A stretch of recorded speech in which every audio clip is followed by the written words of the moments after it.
CoolFABRacing on the road to MotoGP.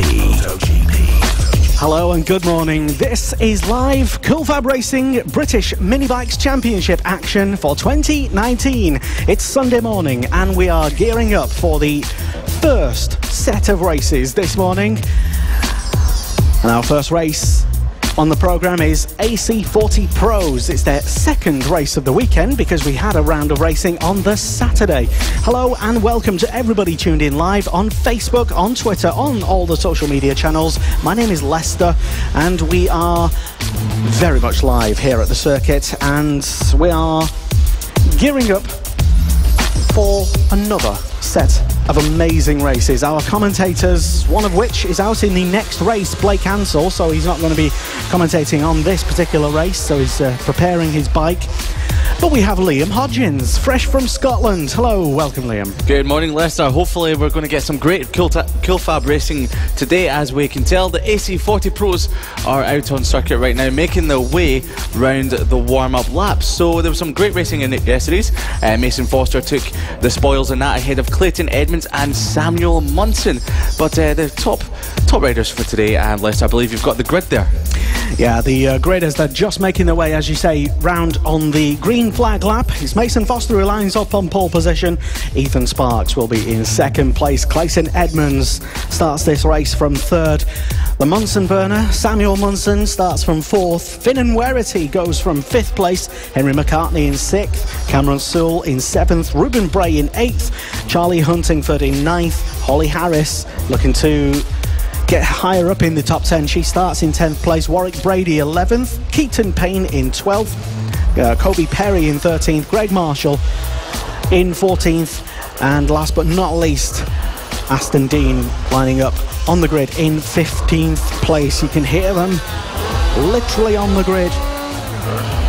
And this is the championship where all the future BSB and MotoGP champions are going to be racing. So you will hear the future champions racing right here as we get ready for the start of the race, Liam. Yes, absolutely. You can definitely feel the tension on the grid. The kids are ready and raring to go at the start of this. So Mason Foster is going to be leading it off pole position. Ethan Sparks alongside him. The flag is going to be going up in a few seconds, and it's a bit of a jump start from third place there, but we've got a fantastic start from Ethan Sparks in second, who takes the lead into turn number one ahead of Mason Foster. A bit of a jump start there from Clayton Edmonds there, so we'll see what happens to him. But once again, a nice wee clean start through the first couple of corners from the AC40 Pros, Lester. Definitely, yeah, they're all away seemingly clean off the grid. And just to, I mean, Liam, you saw that alleged jump start. It's not being confirmed or anything, but I mean, sometimes these bikes do yeah, especially when you're quite young, you've got the eager tension to get away. Let's say. I'm trying to be diplomatic, but yeah, the seemingly the top 4, 5, all seemingly somewhat spread out as they come down onto the hangar straight at the moment, or the yeah, they're heading into the final corner. Yes, we've got Ethan Sparks with a bit of a lead at the moment, pulled a bit of a gap ahead of Mason Foster. That's a few bike lengths right there, so he's had a fantastic first lap at the moment. Samuel Munson, the Munson burner, is in third ahead of Clayton Edmonds, so there's a 6/10 of a gap between Samuel Munson and Mason Foster, but leading away is Ethan Sparks by 0.8 of a second. Looking further down the field, we've got Henry McCartney who crossed the line in 5th. Finan Werity, 6th place at the moment. Ruben Bray in 7th. Holly Harris is having a great wee start in 8th place. Cameron Sewell and Charlie Huntingford running at the top 10 for the moment, but as they come back towards the Dell chicane, Mason Foster has closed down our leader Ethan Sparks, coming down to the hangar straight, along the hangar straight now. And we've got a battle going on for third place. Samuel Munson and Clayton Edmonds, and we're going to get a move from one of them coming into the final hairpin. Clayton Edmonds looks up the inside but doesn't manage to take Samuel Munson into the final turn. But our fastest lap as we come across the line from Mason Foster at 53.1. That was half a second, Lester, faster than Ethan Sparks. Yeah, we're keeping the close eye on the battle, as you say. Liam for third place, Sam Munson and Clayton Edmonds. Clayton Edmonds is seemingly all over the back of Munson at the moment, but it's a masterclass in defence from Samuel Munson at the moment, with the race only being relatively new, with quite a while to go yet, so this could be heating up to be quite eventful as the top two are closing in. And yeah, there seems to be all action getting ready as the top two seemingly closing up and heading into the final corner now. Mason Foster in second, Ethan Sparks leading as they come round the final corner over the line once again, and it is still Sparks with Mason Foster getting the fastest lap so far of this race, and still Clayton Edmonds trying his best to get past for third place. It wasn't just Clayton Edmonds trying to get past for third place. Mason Foster made a move on Ethan Sparks into turn number 2. He didn't quite make it through, but he's looking very, so as we say, aggressive, eager to get past Ethan Sparks into the turn number 2 corner on the track. Clayton Edmonds down the bottom of the circuit did try and make a move on Samuel Munson. Once again had to set up as Samuel Munson did cut his door off a little bit. So as we head back down to the hangar straight, Mason Foster using all the track and trying a little bit more as we head down into Raymond's. We've got Ethan Sparks go defensive. We've got once again Clayton Edmonds looking up the inside of Samuel Munson, but not making the move stick as we head down into the first turn. Are we going to get a move from Mason Foster up the inside of Ethan Sparks? Yes, he's done it through the second turn. That is Mason Foster ahead of Ethan Sparks through turn number 2, the hook chicane. Clayton Edmonds didn't quite make a move on Samuel Munson there. Looking further down the field, we've got Finn and Werity and Ruben Bray looking quite close, and Cameron Sewell chasing down Ruben Bray. Now you might remember yesterday in race number 1, Ruben Bray and Cameron Sewell did have a bit of an incident coming together, so fingers crossed lest that doesn't happen today. Super clean racing so far in the front of this pack, and the change for position at the lead was done very, very brilliantly. So well done to Mason Foster for that, as he's still fighting at the front at the end of the current lap as they cross the line. They're very, very close once again. I think this might actually be going all the way to the end of the race. So the battle at the moment very close between first and second. The battle between third and fourth very, very close indeed, and lots of fighting all down the pack. Yes, absolutely. Ethan Sparks has responded to Mason Foster trying to pull a bit of a gap on him after he took the lead of the race. Clayton Edmonds is now up to third position ahead of Samuel Munson, so we're going to see a quick battle. We can see maybe if Clayton Edmonds can try and bridge the gap to second and first position, but once again we're coming through the hook chicane there onto the hangar straight, and we've got Clayton Edmonds bridging the gap to the first two, but we've got Ethan Sparks looking up the inside of Mason Foster, not making the move stick, but once again we've got a fantastic run out of the final corner. Mason Foster using a lot more of the circuit than Ethan Sparks, so he looks a lot less comfortable than Ethan Sparks might coming out of the hairpins onto the final straight. But looking further down the field, once again it's Cameron Sewell and Ruben Bray who are continuing to battle it out there, Leicester. Fastest lap on the last lap by Clayton Edmonds, a 53.027 seconds as he increases decreases the gap between himself and action all over the track. I see some marshals jogging towards a corner. What's going on, Liam? Yeah, we've got a yellow flag down the bottom end of the circuit. Ryder is standing up and okay, looking to try and get the bike ready again. So that's quite good that we've got the rider up and okay. Once again, there's Ethan Sparks looking up the inside of Mason Foster, not making the move stick. There's a back marker in the way, but the back marker gets out of the way brilliantly there. It looks like it might be one of our top 4 that might have gone down. It was Clayton Edmonds. It looks like it might have been Clayton Edmonds that went down at the bottom end of the circuit. That's unfortunate, just after he set the fastest lap of the race. Yeah, we didn't see what happened, but according to the timesheets anyway, he is dropping down the order, so certainly it does seem to be in by process of elimination. But up front, Mason Foster still battling with Ethan Sparks, less than half a second between them both. This is fantastic racing on the road to MotoGP and the partner series to BSB as well.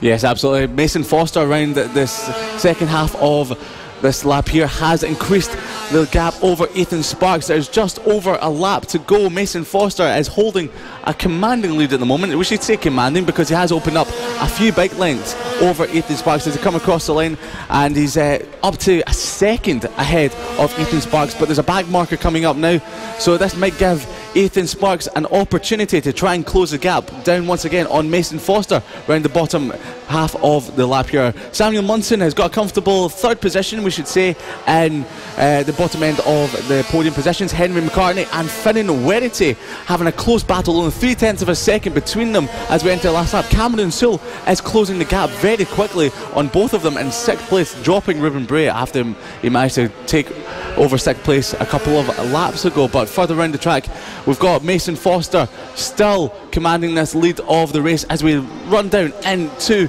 Raymond's hairpin, and it looks like we've got, if he stays on through the final turn, Mason Foster has stayed on very nicely, coming across the line to take the checker flag. It's Mason Foster winning the race ahead of Ethan Sparks, and Samuel Munson coming across the line now in 3rd place. That is our podium positions at the moment. Such a shame that Clayton Edmonds wasn't on there to try and see if he could bridge the gap to the top 3. Coming down, we've got a great battle for 4th place. That's Finnan Werity up the inside of Henry McCartney, and will he get the run back on the line? No, Henry McCartney once again across the line and 4th position, Finnan Werity in 5th, and Cameron still just missing out on a top 5 there in 6th position. Ruben Bray coming across the line on the 1-2-1 bike, and in 7th place Charlie Huntingford, we're expecting to come across the line in 8th, and he does. Holly Harris is just trying to hold off Keaton Payne, so Holly Harris across the line in 9th place, and we're expecting a couple of battles further down. Here comes Keaton Payne and Cole Perry. Will Keaton Payne hold the top 10? Across the line, and we've got Clayton Edmonds managed to get back on track and taking a top 10 position on the final lap, so it's such a shame for Clayton Edmonds that he wasn't in the top battle for the podium positions there, but a great recovery into the top 10. Keaton Payne is in 11th, we've got Cole Perry in 12th, Greg Marshall 13th, Ashton Dean in 14th, and Warwick Brady finishing, but did not finish unfortunately outside the points there. Well, it's fantastic action. Thank you very much to Liam Hodgins. And yeah, that was a brilliant first race for our live stream this morning. You are listening to live radio coverage of the 2019 CoolFABRacing British Mini Bikes Championship, live from Llandow in South Wales. My name is Lester, and we are all gearing up and just taking a bit of a breather before our second race this morning on the live stream. Pit Bike 140 and Moto Team race number 2 of the weekend. Yes, it's going to be, it was a fantastic battle yesterday. There was 5 people battling it out for yesterday's race when we had Ben Bailey taking the spoils in the PB 140 class ahead of Harvey Claridge, only 0.8 further back. So in the last couple of laps they did kind of open up a bit of a gap. Blake Ansell, our very own commentator, Blake Ansell finished in 3rd yesterday, Jamie King in 4th place, and Matthew Bolsover taking the 5th position there. In the Moto Team class, it was Hudson Kenna. You might remember Hudson Kenna, who raced in the British Super Sport class and taking 2nd position there 10 years ago, back in 2008. Your eyes lit up when you realised Hudson Kenna was actually on the grid. I was a bit of a fan of his when I was younger. Simon Clowes finished 2nd in the class, 18 seconds further back, and Mark Pollitt managed to finish in 3rd place, 19 seconds further back of Hudson Kenna. So we've got the bikes lining up on the grid now, and we will see if Charlie Nesbitt's bike does manage to hold itself together for the start of this race today, Lester. Indeed, yes, we're just getting ready. The bikes, as you can hear, are out on the grid and just ready to start their one warm-up lap. And it'll be Ben Bailey on pole position with Charlie Nesbitt in 2nd position. Although he looks to be wearing a bit of a jacket this morning. Maybe it's a little bit chilly, Lester, that. It is, certainly. And Matthew Bolsover in 3rd. Harvey Claridge is not in his grid slot at the moment, but Blake Ansell is. They head out onto the warm-up lap.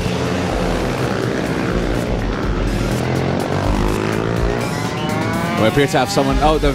We're just letting them all go. It's number 12 who's letting them go at the back there. So that's Sean Whittaker, who crashed out of yesterday's race. I see. So yeah, he had a bit of an issue getting away. In 6th place on the grid will be Jamie King. Hudson Kenna in 7th. Ian Jackson starts in 8th place. Jordan Smith in 9th. Simon Clowes will go from 10th place. Scott Dootson in 11th. Mark Pollitt On the grid in 12th place, Jordan Petit in 13th place, Bernie Hook in 14th, Sean Whittaker in 15th, Mike Carr on his bike in 17th place, Gary O'Keefe in 17th, Ben O'Keefe in 18th, and Daniel Gilbert in 19th, Neil Kinnaird 20th, Alistair Kinnaird in 21st, Roger Monks in 22nd, Felix Hearn in 23rd, big grid.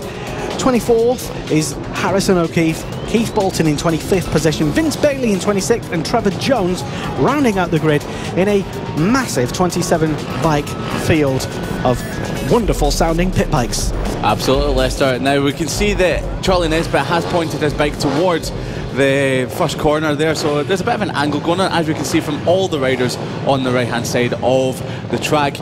Now there's been a bit of an ongoing precedence this weekend with the bikes starting. As we give a wave to some of the riders. Some of the riders are waving at us. Focus on the race, guys. So people starting in second do tend to get a better start than the people in the first.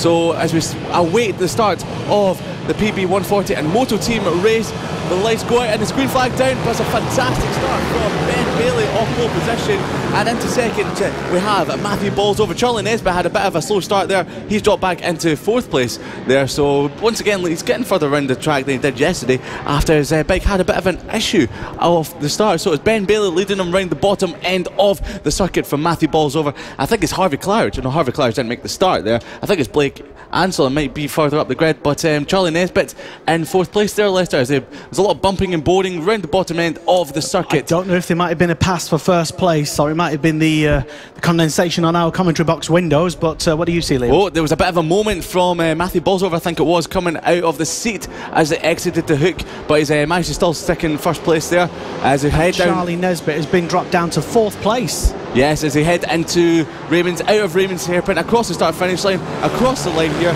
it's Matthew Bolsover who's leading the way after a bit of a moment coming out of the hook. Ben Bailey in 2nd, Blake Ansel in 3rd place, Charlie Nesbitt 4th, and Jamie King in 5th place there. So not a great start for Charlie Nesbitt there, Lester. Yeah, he sometimes decides to elect to start from the back of the grid and just see how well he can get on, but he's being pushed down the order.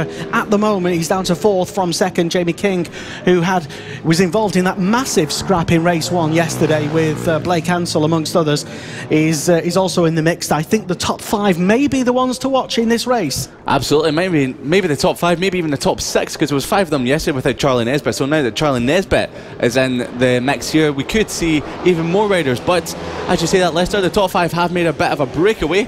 It looks like maybe Matthew Bolsover is actually breaking away at the front of the field there. We could see a fastest lap coming in, a 50.5 from Matthew Bolsover, Bailey a 50.7, so opening up a 6/10 of a second gap. Blake Ansel all over the back of Bailey, with Charlie Nesbitt hounding the back of Ansel there as they come round the final, or the bottom end of the circuit. Further down the field we're having a great wee scrap for 7th position. Ian Jackson just holding off Jordan Smith at the moment, Lester. Leader in the Moto Team class is Hudson Kenner at the moment, followed by Simon Clowes and Mark Pollitt. They are your top 3 in Moto Team right now, as a couple of riders. One rider goes into the pits with seemingly a problem. He was going slow on that last lap. Don't know who that was, but up front it is Matthew Bolsover who's stretching out his lead. Yeah, we've just had number 21 coming back out onto the track there in front of the leaders. Matthew Bolsover extending the lead there. It's now up to 1 second ahead of Bailey. Ansel's dropped back. The back marker's getting in the way of the leaders through the hook. It's held up. He's got in Blake Ansel's way. Yeah, Charlie Nesbitt once again as well getting held up by that. So there was a bit of an incident there between the back marker, Blake Ansel, and Charlie Nesbitt. I think it's actually giving Jamie King a bit of an excuse to get through into 3rd place here. I think Jamie King's now in 3rd as they head round the bottom of the circuit. We'll see in a second. It is definitely Jamie King in 3rd place there. Well, yeah, I don't know who it was, but they came out of the pits and unfortunately joined in front of this lead battle, which affected the lead battle, unfortunately. And it looks like Bolsover has Ben Bailey challenging him closer than he has been before. But, for 1st and 2nd, and Jay King up to 3rd place, but he's got Blake Ansel and Charlie Nesbitt breathing down his neck. Yeah, absolutely. As you're talking about that, Ben Bailey has closed the gap to Matthew Bolsover. It was a second last lap. It's now 4/10 of a second. So Jamie King has got ahead of Blake Ansel into 3rd spot there. Blake Ansell still holding off Charlie Nesbitt. Hudson Kenna has actually made a bit of a move in the last couple of laps and started to close down the top 5, so he is leading the Moto team category. Ian Jackson in 7th. Jordan Smith. There's a great wee battle going on between Ian Jackson and Jordan Smith, only 2/10 of a second as they come across the line. As the leaders come back down the back straight, it's still a 4/10 gap from Matthew Bolsover back to Ben Bailey. Is Blake Ansell going to make a move on Jamie King into the final corner? No, he's not. He looked at it, but he just held back there a wee bit, didn't he? He's got to be very careful because he's got Charlie Nesbitt breathing down his neck, as we say, and Jay King under increasing pressure. He's going to be joined soon by Hudson Kenna, who's next on track, who is currently leading the Moto team class. Yeah, he's leading that by quite a bit of the way. The next person in the Moto team class is Mark Pollitt in 11th spot, 2nd in the class, and Neil Kinnaird, 3rd in the class, but 13th on track there. So as the riders make their way down to the hook chicane, it's once again still Matthew Bolsover leading Bailey. It's only still about half a second of a gap, so it looks like the gap is remaining the same, but Blake Ansell looking to get a run on Jamie King as he head down to Raymond's. Is he going to look up the inside once again? Late on the brakes, and he's not gone for it again. So it was very close there for Blake Ansell, and we do have Charlie Nesbitt still sitting there in 5th spot. New fastest lap from Ben Bailey, showing how much he is definitely pushing at the moment. Gap down to just over 4/10 of a second. He's in 2nd place at the moment and catching the leader. Ben Bailey did look like he got a fantastic run onto the hanger straight last lap, so we could see maybe something getting lined up in the next few laps. There's still 6 laps to go, or 5.5 laps to go of this PB 140 and Moto team race here at Clandau. Now the gap has gotten a lot closer at the front once again. Bailey is definitely using a little bit of road and water. There seems to be a lock-up from one of the bag markers into the final hairpin. Further down the action for 3rd place, and Charlie Nesbitt almost getting ahead of Blake Ansell, and the two of them allowing Jay King to just stretch out, eke out his 3rd place, and Ben Bailey crossing that last lap in P1. Yes, crossing the last lap in P1, so he's managed to get ahead of Matthew Bolsover. Jamie King still holding 3rd spot ahead of Blake Ansell and Charlie Nesbitt, who are having a fantastic ding-dong battle for 4th spot there. And there's been a rider down at the chicane. Don't see who that is. He's picking his bike up. He is okay, but maybe it was someone further down the pack. Didn't quite see who it was, and we can't see from this angle. They looked like there was a bit of an overtake into the hook hairpin under yellow flags. I think it was the leaders coming through the bag markers, pushed one of the bag markers out of the way, but once again that was yellow flags at the chicane there that they managed to overtake. Blake Ansell up the inside of Jamie King. Has he done it? He has done it. He might run wide on exit. That is 3rd place for Blake Ansell. Jamie King is being pushed back to 4th, but he's now got Charlie Nesbitt hot on the heels of him. So can Blake Ansell maybe try and bridge the gap to the leaders? It's going to be a tall order because he's 4.2 seconds back of Matthew Bolsover, Leicester. Yeah, definitely. It's fantastic action already, and we've got 4 laps to go in this race. And Ben Bailey seemingly just increasing his lead at the moment. Last time round on the last lap, it was 0.2 of a second ahead of Matthew Bolsover, having got past him seemingly at the last corner. Leader in the Moto team class is Hudson Kenna, and Mark Pollitt in 2nd place. And I was wondering where Simon Clowes is. We've just had a pass for the lead. Matthew Bolsover up the inside of Ben Bailey. Oh, then touched coming out the final hairpin there as he head down to the hook once again. And we've got Matthew Bolsover still holding the lead ahead of Ben Bailey. We've got Jamie King all over the back of Blake Ansell, who was held up a little bit by one of the bag markers. And we've lost Charlie Nesbitt. Charlie Nesbitt is dropping down the order. Something's happened to Nesbitt. He looks like he's still on track. Is he? Has he come through? We're looking for him. Charlie Nesbitt's dropping down the order. Hudson Kent is now in 5th spot. Ian Jackson 6th. Jordan Smith in 7th. So we don't know what's happened to Charlie Nesbitt at the moment, though, if he's pulled into the pits. But we don't see any yellow flags out on circuit at the moment. Well, I was looking for Simon Clowes on the timing, having been challenging for the lead in previous races. I can tell you, he's not on his bike. He is starting. Well, he is down at the start-finish straight, gesticulating at whoever maybe caused him to not be on his bike anymore. Matthew Bolsover does get the lead of the race again. Ben Bailey did take it further around the lap somewhere, but Ben Bailey did try and go defensive into the final turn, ran a bit wide on exit, and we had Matthew Bolsover taking the lead with 2 laps to go. This battle for first spot is really hotting up Leicester. Definitely is. It's fantastic to see them interchanging positions all throughout the race. Blake Ansell down to 4th place, Jay King getting ahead. And they've got, they better hurry up as well, not hang around, because Hudson Kenner's only 3 seconds behind. Yeah, Hudson Kenner's been making inroads into this battle for 3rd and 4th in the last couple of laps, so if he gets held up by any back markers any longer, something might happen. But once again, Matthew Bolsover looking behind him as they come down to hang straight, maybe just looking for a bit of an opportunity. He's got to run on side by side over the line as they start the last lap, and Ben Bailey crossed the line in 1st place.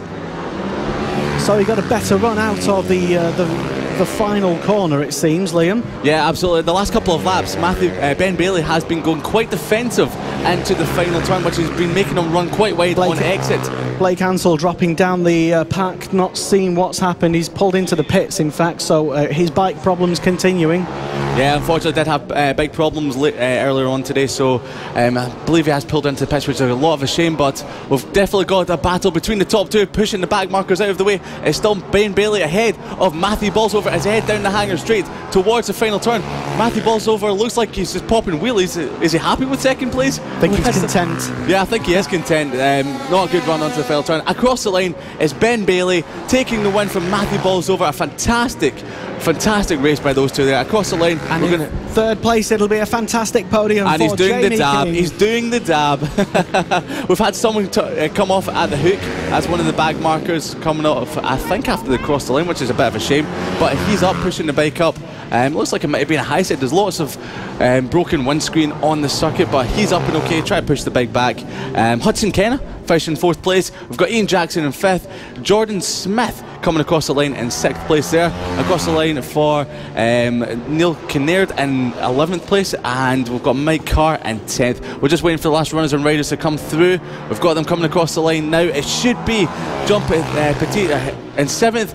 So waiting for Sean Whittaker and Mark Pollitt coming along across the line. We've got Sean Whittaker 8th, and Mark Pollitt will be in 9th place there. So once again, a quick rundown of the top 10. Ben Bailey 1st, Matthew Bolsover in 2nd, Jamie King doing the dab in 3rd, Hudson Kenner on the Moto Team bike, that is not the PB140 bike but the Moto Team bike, in 4th spot. Fantastic ride by him, top of the class. Ian Jackson 5th, Jordan Smith in 6th, John Petit in 7th spot, Sean Whittaker in 8th spot, Mark Pollitt in 9th, and Mike Carr rounding out the top 10, Leicester.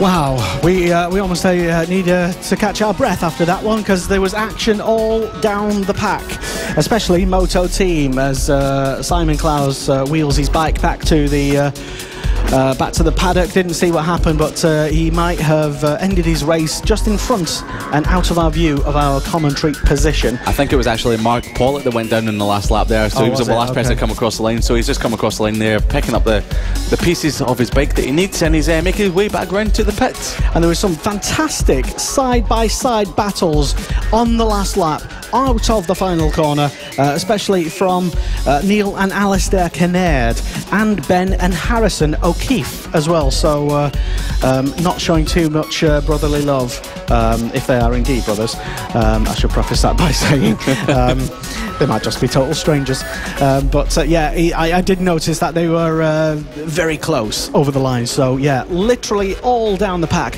lots of exciting racing action, and well done. We need a little breather after that. Yeah, I can't wait for race number 3 now. That was fantastic action. I feel like I need a bit of a lie down before the start of the next race, which is going to be the Junior LC40 Elite class.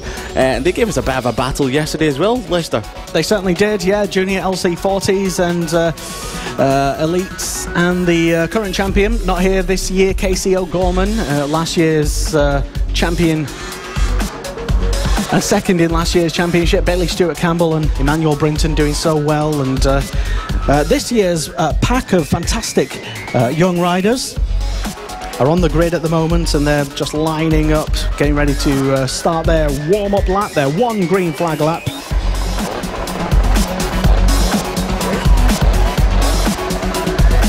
As we get ready to hear these fantastic little bikes And these are the proper little tiny mini bikes if you're listening for the benefit of the people listening on Facebook on our live stream. So in pole position for this race will be Johnny Garness, Sullivan Mounsey due to start off in second place, Josh Bannister in third, Mason Foster in fourth place, Ronnie Harris going from P5 on the grid, Emmanuel Brinton in sixth, Sam Munson in seventh, Ethan Sparks in eighth place.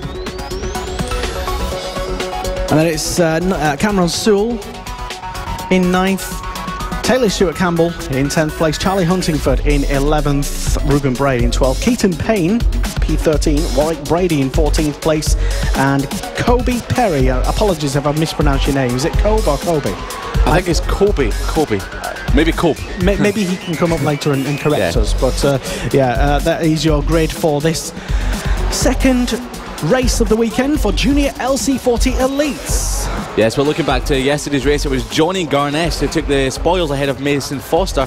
A bit of a dominant performance by Garness in the first race there, and Josh Bannister rounding out the podium spot in yesterday's action. Unfortunately, Sullivan Mounsey, who was in second there, did crash out of the action, but fingers crossed he stays on today, and we have lots of fantastic action from the Junior LC40 Elite class. Now the bikes are ready on the starting grid. The green flag has gone up, it's dropped, and we've got a great start from our pole setter, that's Johnny Garness, ahead of Sullivan Mounsey into turn number one. What a great start from Johnny Garness there. Already got a bit of a lead as they head through the hook chicane, Leicester. All cleanly away, it seems, off the line. That's what we want to see, is everybody I think settled down into the first lap, as you say. A good start by Johnny Garness, and Sully Mounsey will be looking to do maybe better than what he did in race number one as they come back into our view, into the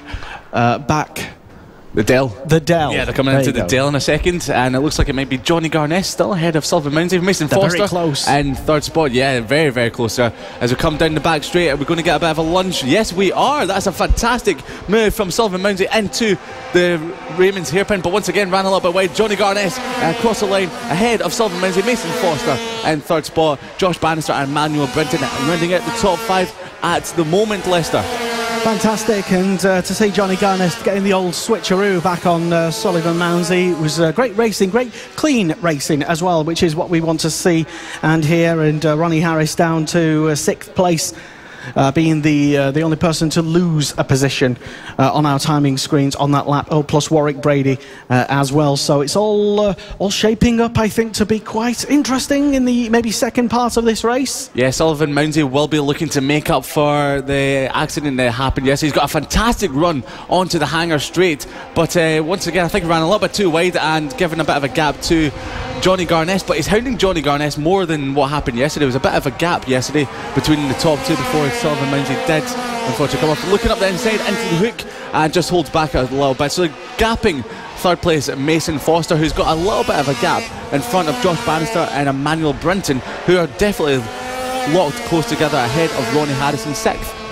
And Henry McCartney has just made up two positions on that final corner. In fact, he passed Ruben Bray and Cameron Sewell. So fantastic to see him making up a couple of positions. That is the fight for P10 at the moment. Yeah, Ruben Bray and Cameron Sewell always seem to be locked together on any track in any class that they've been in this weekend. So they've definitely got a bit of action now. A little bit of racing rivalry going on this weekend as the leaders come down at the hanger straight once again. It's still Johnny Garness ahead of Sullivan Mounsey, and Johnny Garness exiting the corner a little bit wide. Sullivan Mounsey getting a great run on him. Can he get him into the turn number one? Johnny Garness goes defensive as he knew that Sullivan Mounsey did try and look up the inside into the last lap there. So Mason Foster just dropping back slightly. We've got a pass into Raymond's hairpin further down the grid at the moment as he crosses the line. It's number 31 of Henry McCartney making up another spot ahead of Charlie Huntingford. So he's up to 9th spot now. He's on a charge. He absolutely is. So he's made up a few spots in the last couple of laps, Leicester. Yeah, definitely. And Emmanuel Brinton being a victim to a Ronnie Harris pass on that last lap over the line. And it looks like the top three are sort of bunching up together slowly, or the third, fourth, fifth are catching these top two who are squabbling amongst themselves and unable to make a position change at the moment. It's still Sullivan Mounsey in second position by less than 0.3 of a second.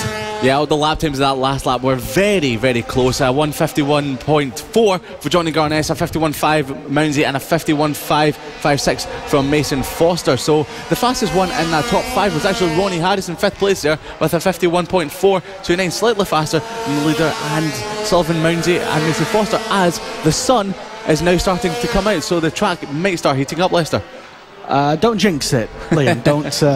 Let's just keep our fingers crossed. It is scheduled to be cloudy all day, is the official word from Michael Fish. He's been online telling us how exactly. Cloudy it can be. So Mason Foster, I believe, has dropped further back. He doesn't seem to be in 3rd spot anymore. Mason Foster.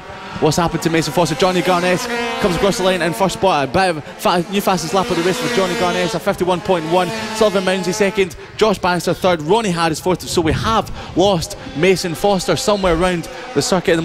Somewhere Emmanuel Brinton in 5th spot. We're waiting for the other riders to come through the final turn. Raymond's hairpin, and it's number 72 Samuel Munson and Taylor Stewart Campbell. So we have lost Mason Foster somewhere. Can't see any yellow flags. I think I can see a rider walking down the bottom end of the circuit. I think that's where we've lost Mason Foster, Lester. Unfortunate for Mason, but the battle continues up front, and it's still quite close. Well, actually, the gap between 1st and 2nd, Garness and Mounsey, is sort of increased a little bit, so the pressure is off Johnny Garness at the moment. Although, saying that though, well, I'm sure Sullivan Mounsey, yes, he is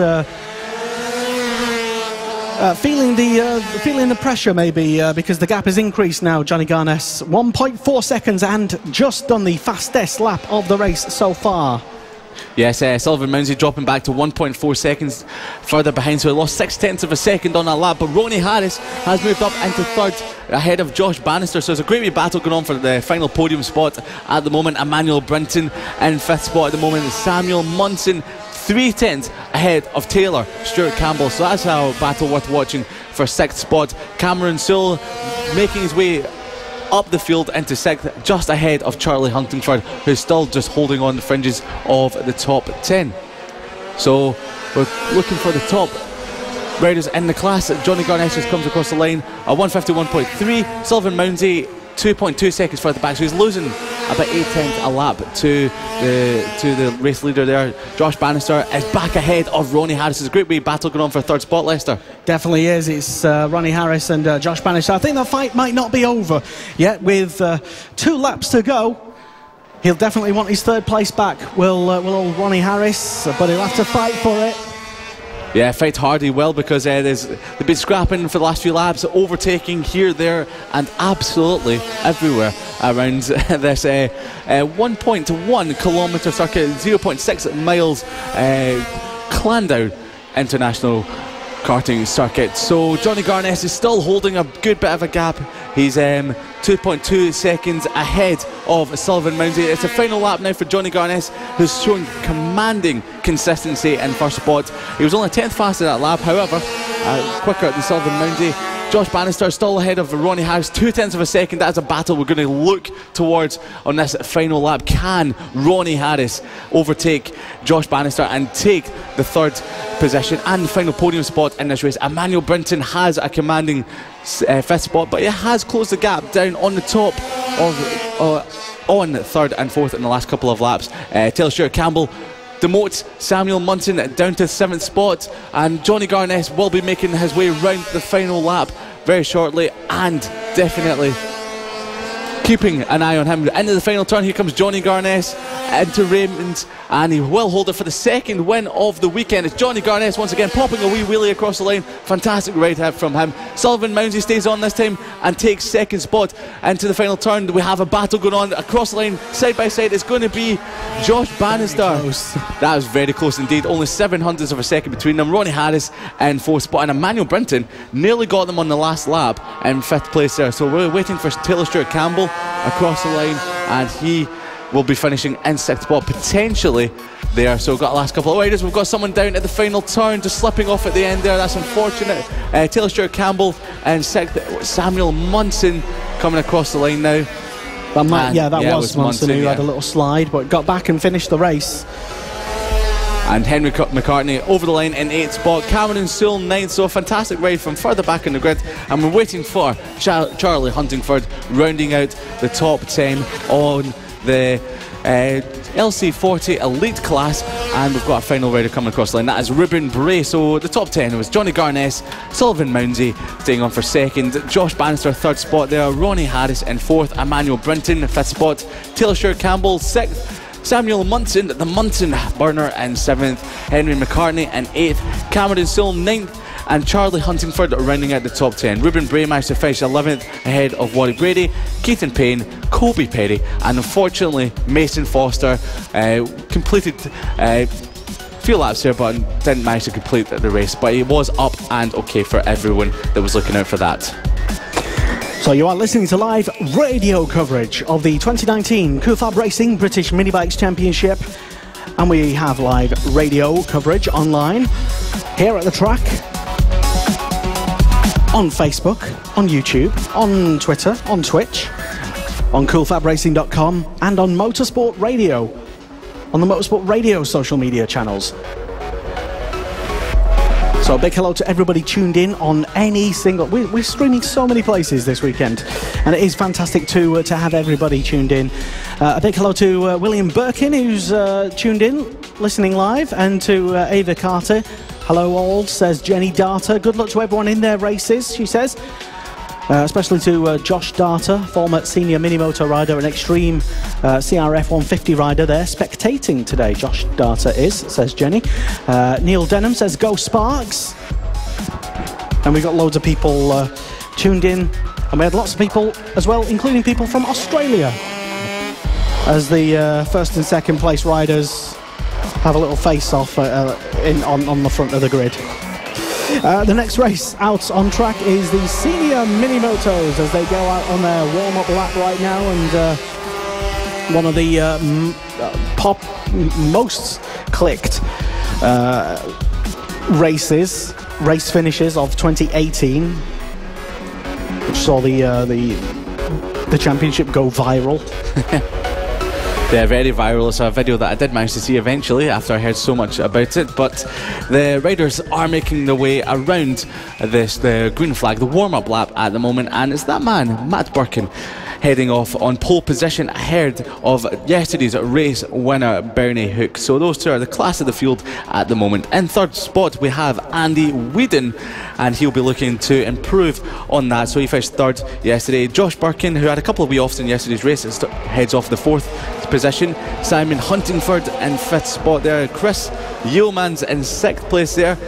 Rob Petit we have in 7th.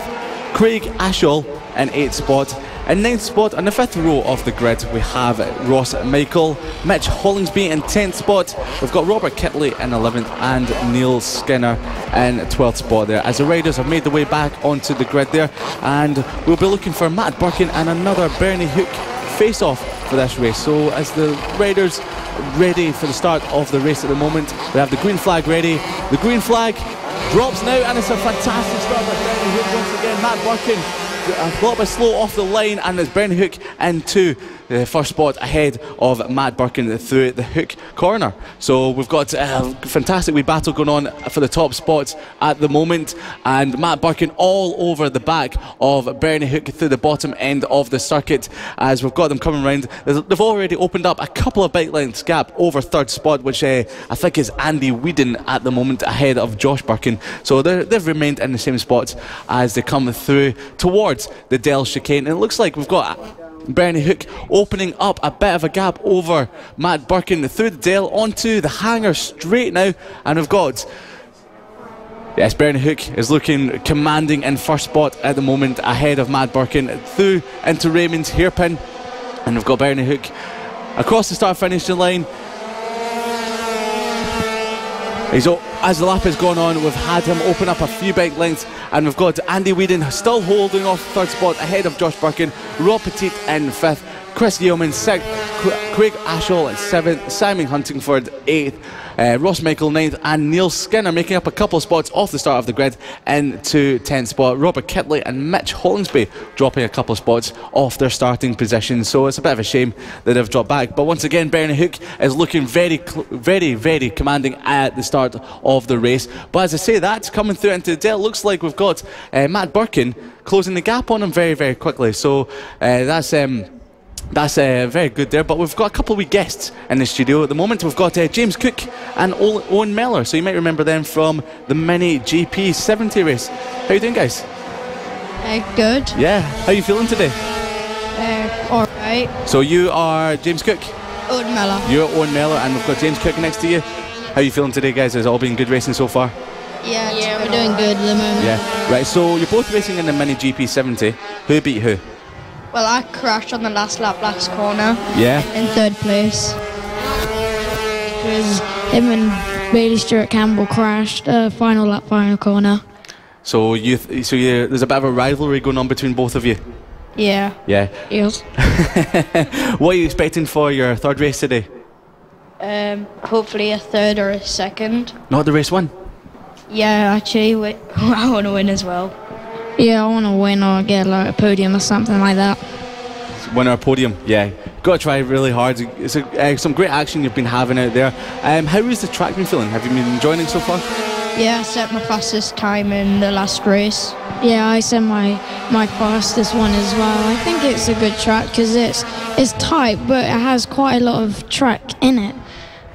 Yeah, there's quite a lot of corners definitely put into this one wee area of the circuit at the moment. We've just had someone go off the track at the moment, number 47. That was Simon Huntingford dropping down the field a little bit. Lester, you caught that just out the commentary box window? Yeah, it looks like he just had a bit of a spill coming into or out of the final corner. Unfortunate for Mr. Huntingford, but he's back on his bike and he's racing again. The fight up front between Bernie Hook and Matt Birkin, closer than it has been in the past few laps, maybe. Mr. Birkin's lining up. They are side by side coming down the back straight into the final corner now, and it is Matt Birkin who ends up coming out of the final corner into the lead of this race, and Bernie Hook down. And I did say, Liam, that they were shaping up to be a bit of action, and well, they just right on cue. There we go. So a pass for the lead. Matt Birkin leading at the moment. Absolutely. So we've got Owen Mellor and James Cook in the commentary box at the moment. How are you enjoying the racing action at the moment, guys? Yeah, same as well. Yeah, enjoying it. So who are you looking out for? Who's your favourite in this one so far? Matt Birkin, Bernie Hook, or maybe someone else? Or do you not tend to watch any of the other races? I don't really watch the senior mini motors that much. Mm-hmm. Do you just prefer to wander around the paddock, just create a little bit of havoc?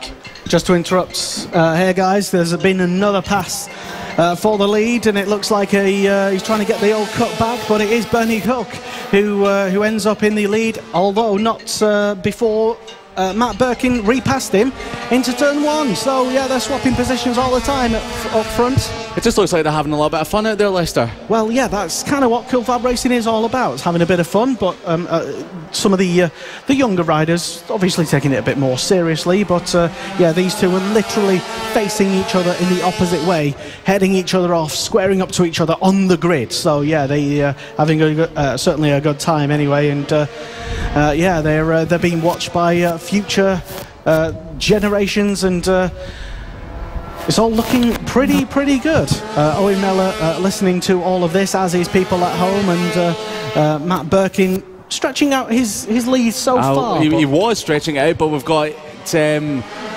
Bernie Hook once again looking up the inside into the Hook chicane, just holding back a little bit, so it's very close between these two, as we've got 3 laps to go of this race. So as you said, we definitely do have some future stars here in the commentary box, Owen Mellor and James Cook. Guys, what are you looking for the rest of the season? How are you feeling for the rest of it? I know it's only the first round at the moment and you've got another race to go, but you're looking forward to it? Yeah, I'm looking forward to the whole season for the CoolFAB Championship. What race are you looking forward to the most? Wow, well, I think it's the 5th round at Liv. I've been there like a few times, and I think it's going to be good for like the mini GPs. That'll be amazing, yeah. So we'll be looking out for you there. What about you, Owen? What are are you looking forward to the most? Hopefully, like, third in the championship or second, and it would be good for me because I've not really had like a chance to be up in the top 3 last year because I crashed a few times, and it's just part of learning. So absolutely. So it's just ironing out those wee crashes and challenging for the championship this year. yeah. So we'll be looking out for your progress, guys. Thank you very much. We'll be hopefully getting you back up in the commentary box a little bit later on in the season. Would you come back up? Yeah. Yeah, thanks very much to Owen Mellor and James Cook. We'll be hearing more from them. Best of luck for the rest of the weekend, guys. So we've still got the Mini Moto senior race with 2 laps to go, and it's still a fantastic battle between Bernie Hook and Matt Birkin. There's a couple of bike lengths between it, but it looks like Matt Birkin might have just opened up a slight gap, but going defensive into the final hairpin has given Bernie Hook a bit of a chance to try and close the gap back up as we approach the final lap into the Hook chicane. It's still Matt Birkin ahead of Bernie Hook. In third spot we have a very, very, very, very good battle between Josh Birkin and of course Andy Whedon. So Josh Birkin comes across the line. Robert Petit has moved up to 4th. Andy Whedon has dropping down the order, is in 5th. Chris Yeomans comes across the line in 6th. But around the final part of this lap, it is still Matt Birkin ahead of Bernie Hook as we head down towards the Dell chicane. And now we could, Leicester, be looking for a bit of a defensive move from Matt Birkin, trying to hold off Bernie Hook. Bernie Hook, of course, putting on a fantastic battle all throughout this race. They're coming down the I thought it was called the Spitfire Straight, but they're into the final corner now. And Liam, what's going to happen? It looks like we've got Matt Birkin he's nodding his head in delight as he comes across the line to take the win ahead of Bernie Hook. That was a fantastic race for first spot, and it was quite good because Matt Birkin did have a bit of an issue yesterday. We've a few other riders coming into the final hairpin. A little bit of a look we've got across the line is going to be Josh Birkin ahead of Robert Petit. That was a fantastic wee battle towards the end. Andy Whedon in 5th spot there, Chris Yeomans in 6th spot, and Simon Huntingford we will be expecting to come across the line in a few moments time as he comes through the final hairpin there. And after he had a little bit of trouble, he pops a wheelie, nearly loses it as he comes across the line. Simon Huntingford in 7th spot.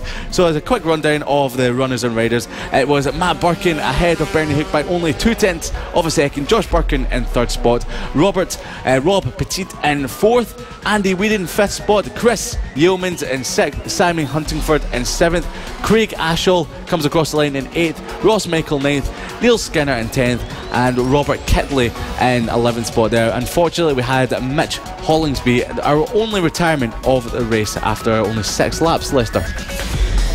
Wow, again, another titanic battle up front, providing brilliant action for the 2019 CoolFABRacing British Mini Bikes Championship action. Thank you very much for everybody who's been in touch online, to family members listening back home. Debbie Birkin says, come on, Matt Birkin. And Lynn Marriott says, fantastic, Matt Birkin, well done. Cal White says, great result for both Birkins. Well done, boys.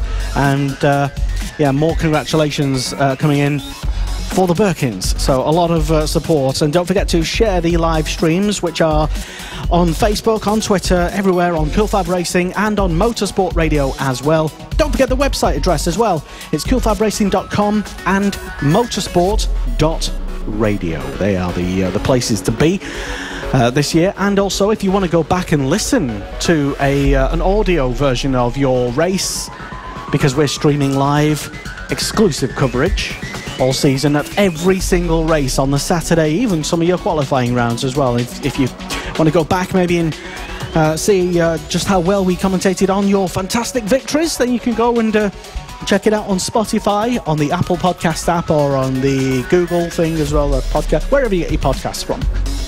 Which will be absolutely everywhere in this day and age. Exactly, so there's no excuse not to keep up with the latest CoolFABRacing British Mini Bikes Championship action. Alright, next out on track, it is the AC40 Rookies. And they are out on the grid at the moment, just about to start their green flag lap. And well, it was some fantastic action in yesterday's race. Blake Wilson winning the race with Ollie Sims and Luke Fitchett in the podium positions. And Lining up in pole position for this race, Archie Gibbs.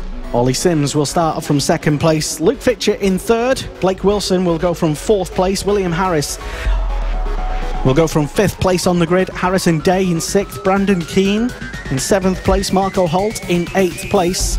Arnie Carr in ninth. Casey Sperry, sorry Casey, he corrected us on his pronunciation. Yeah, he told us yesterday we can't get that wrong anymore, Lester. Casey Sperry, sorry Casey. In 10th place, he will start this race. Harry Payne in 11th. Josh Williams in 12th. Jacob Stevenson in 13th place. Luke Hutchinson in 14th. In 15th place is Jacob Stevenson. And 16th place, Luke Hutchinson.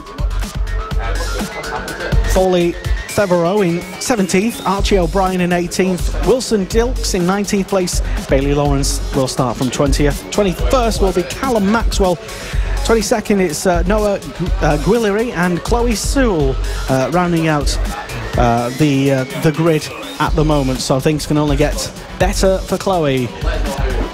As Archie Gibbs and Ollie Sims lined up on row number 1 as we begin to get ready for this race as tension mounts. Final few words from some of the dads on the grid, just wishing their riders good luck. Liam? Yeah, absolutely. As the race gets underway, and then they're trying to get some heat into the tyres, revving up the bikes, pulling the back end up against some heat into the tyres there. The green flag is out there and ready, so we're going to get all the riders. One of the dads just finally coming off the grid to talk to his kid there. Green flag is up and it's down. It's a great start. I had to push the bikes off the grid there. It's a fantastic start from third spot there, and we have Luke Fitcher into first spot into the hook ahead of Archie Gibbs and Ollie Sims. So Luke Fitcher off the third spot there, having a great start through the first couple of corners and into the top spot. So we've got a massive grid here of 21 riders. So I think it's the biggest grid we've got all weekend, Lester. Something like that, yeah, definitely is a lot of action, very close up front. I'm trying to get a vantage point from our commentary box here. It's difficult to do from our point of view as they go out of our sights down some of the furthest parts of this Landau circuit, but the top 4 all in a pack at the moment together, very close. Yeah, the top 4 have had brilliant first lap and bridged a gap of around about 2 seconds ahead of 5th spot, but once again it looks like it's Luke Fitcher in first spot ahead of Archie Gibbs and Ollie Sims as they come across the line to complete lap number 1. We have in first spot, it's in actual fact it was Blake Wilson who I missed out there. Luke Fitcher, it wasn't Blake Wilson, it was in fact Blake Wilson who got the fantastic start off a 4th on the grid. It wasn't Luke Fitcher. Archie Gibbs in 2nd, Ollie Sims dropped down to 3rd, Luke Fitcher in 4th, and William Harris completing the top 5 for the moment, but a massive gap of 2.8 seconds between Luke Fitcher in 4th and William Harris in 5th. So as we look towards the start of lap number 2, as they come around the bottom end of the circuit, the top 2 look like they've made a bit of a gap. So that's Blake Wilson and Archie Gibbs, Lester. Yeah, I was just trying to have a look at the front leading battle to see just how close they are. And second place, Archie Gibbs, who crossed the line in 2nd on the last lap, breathing down the neck of Blake Wilson for first, as they're all seemingly a little bit spread out heading into the final corner on this 2nd lap. And it's actually the 3rd place, Ollie Sims, who seems to be getting a better run out of the final corner.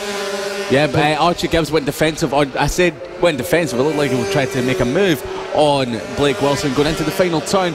He'd done that quite a lot yesterday. He tended to take quite a tight line going into the final hairpin, which made him go out quite wide coming out of the hairpin and along the straight. So Ollie Sims will be looking to take advantage of that if Archie Gibbs continues to run wide coming out the final turn onto the start-finish straight. But it looks like Blake Wilson is still holding the lead through the bottom end of the circuit, trying to get a vantage point. The top 3 have closed up, leaving a bit of a gap back to Luke Fitcher. So he'll be looking to try and bridge that gap within the next couple of corners. And the top 3 are nose to tail. You can barely even put a bit of paper in between them, Lester. Definitely very close, and they will be. There's definitely a lot of action brewing here on this lap with 6 to go, and second place man Archie Gibbs. Archie Gibbs is going for it. He's going for it up outside, pushed Blake Wilson wide. There's a 3 abreast as they come across start finish line. It's still Blake Wilson holding it from Archie Gibbs, Ollie Sims and Luke Fitcher, who's closed the gap up because of that manoeuvre. So Blake Wilson very brave around the outside to try and hold off Archie Gibbs. And it was fastest lap, incidentally, by Archie Gibbs as he tried to make that lunge, taking the fastest lap. He seems to have a really great run out of that final corner every time. Yeah, absolutely. So Archie Gibbs is still hounding the back of Blake Wilson for the top 4 positions. We've got some of the riders coming past us right now at the bottom end of the table, and I think it was Chloe Sewell who was going for a wee gap there on one of the bottom people. So it's a great wee battle further down the field there, but as they come through the Dale, it's the leaders once again onto the Spitfire Straight, I think it's called, or is it Hanger Straight? It was one of the two, but Archie Gibbs has had a bit of a nightmare coming onto the straight. It's got Ollie Sims all over the back of him, and around the outside is Ollie Sims late on the brakes. A fantastic move on Archie Gibbs round the outside into the final corner there, and he's now up to second spot. So it's Blake Wilson ahead of Ollie Sims. Archie Gibbs has been pushed back to third spot. Luke Fitch is still holding on in fourth position there. A lonely ride by William Harris in fifth at the moment, but sixth spot, Harrison Day and Brandon Keane are scrapping it out for the bottom end of the top 10 at the moment. They're coming across the line. It's still Harrison Day ahead of Brandon Keane by only 0.04 of a second, Leicester. Yeah, Ollie Sims again getting the another fastest lap on that lap as one rider either rejoins the race or joins the race for the first time. Some of the other battles further down the order. In fifth place, William Harris is being chased by Harrison Day, who has Brandon Keane all over the back of him at the moment out on track. Marco Holt is in 8th place, Arnie Carr in 9th, Harry Payne in 10th, Josh Williams 11th, Max Werrity in 12th place. We've got Ollie Sims round the outside of Blake Wilson into the final turn. He's done it, and we've had Archie Gibbs nearly run into the back of Blake, but once again he's come down the straight. The back marker's in the way. Fantastic move by Ollie Sims, once again making up another spot round the outside of a rider. This time it was Blake Wilson. Archie Gibbs tried to go up the inside of Blake Wilson, ran over the curbs, had to run wide and dropped down to fourth. Luke Fitch taking advantage of that. William Harris still in fifth spot. This is shaping up to be a really close and exciting race. Almost side by side over the line. They were coming out of the final corner, and yes, the top 4 still, I think something's got to give here, because they're either going to cross the line, over the finish line as a foursome together, or something is going to, I don't know, maybe you get that feeling, don't you? I think. Yeah, I get the feeling that there might not be any of them finishing off this race here, but fingers crossed it all stays quite clean. And there's a yellow flag down at the part of the circuit that we cannot see, so no idea who that is, but we will just wait to see. But up front, back at the final corner though, it's seemingly somewhat spread out in between the top 2, although Ollie Sims crosses the line, Blake Wilson in second, Fitchett and Gibbs very close, fight for third at the moment. So yeah, it looks like the natural order of things is starting to shape out and shake itself together. Ollie Sims has a 0.7 second advantage now over Blake Wilson. I want to just give you a bit of an update on the rider who went down. It looked like the rider did get back on the circuit, so the rider's seemingly okay from there, which is all good. So it's quite good that they're back on track and back in the race. Not quite sure who it was.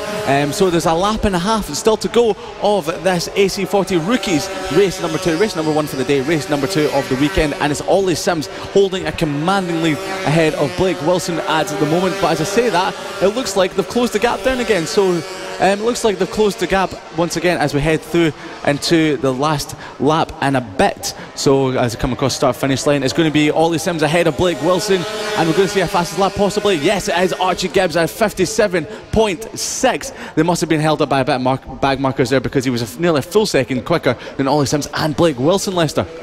Yeah, I'll notice further down the order as well, it's Max Werrity making the moves as well further down the order. That was a fight for 11th place. He's fighting with Josh Williams at the moment, and yeah, we're on the last lap at the moment, so anything could happen, as Luke Fitchett lost a spot down into fourth as they're yeah, Archie Gibbs went for a move into the bottom end of the circuit there on Blake Wilson as they come through the Dell chicane, making their way through diggers onto the Spitfire straight. This could be a lunge from Blake Wilson, but as we know, Ollie Sims is fantastic on the brakes into the final turn.